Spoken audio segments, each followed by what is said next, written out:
Hi, I'm Eric Meeks and you're watching In-Store Designer.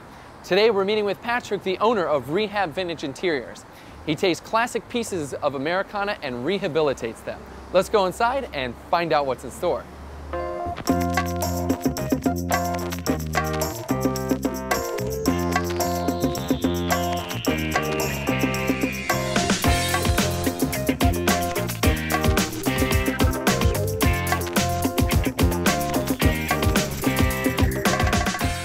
So I'm here with Patrick Fraleigh of Rehab Vintage Interiors. Thanks for being on the show. Oh, you're welcome. Thanks for having me.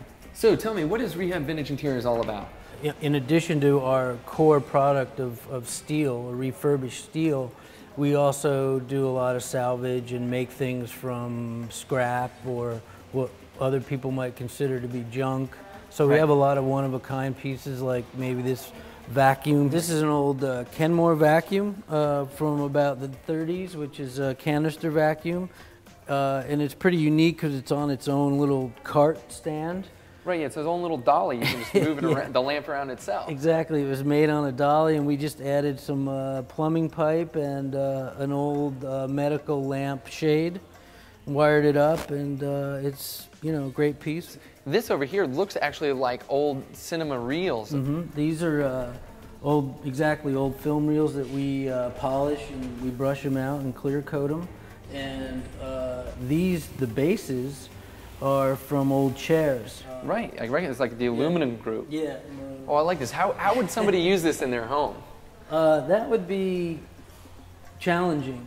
Although people collect just about anything. But sure. If you're one of these guys that has like a full court basketball court in your basement, you know, like, hey man, maybe you need a big... Exactly. A designer did a gymnasium for a client in Calabasas or somewhere.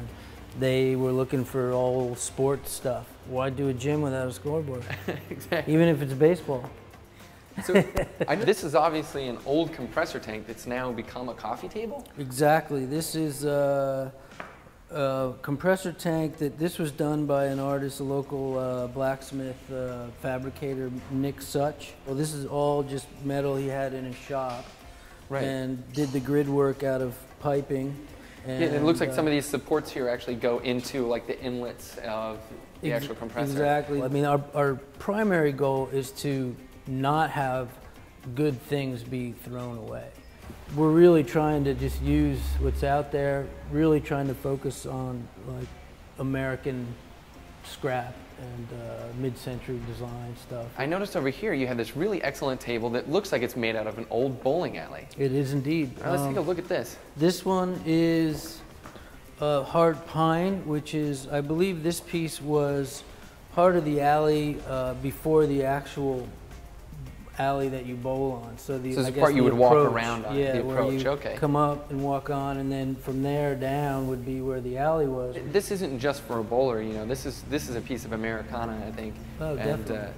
The legs of this are 1930s cast iron industrial workbench legs. This must be an extremely heavy table. It is. It's, probably 4 men to lift this one.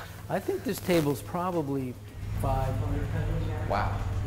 I mean, when you got this cast iron and the legs on there, this guy's not going anywhere. No, your house will crumble in the earthquake, and this table will still be standing. This is early 20th century, 1920s, but throughout the century, a lot of the metal furniture was made with formica or masonite top that actually had a wood grain. So the top of the desk always looked like it was a wood top. What you're capturing here is a unique transitional period of furniture design. Exactly.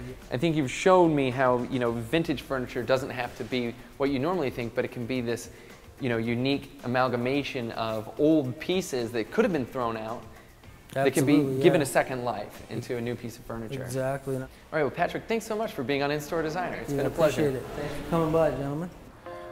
We'll be back with part 2 of Rehab Vintage Interiors next time with 2 special guests, the Bartolucci sisters. See you then.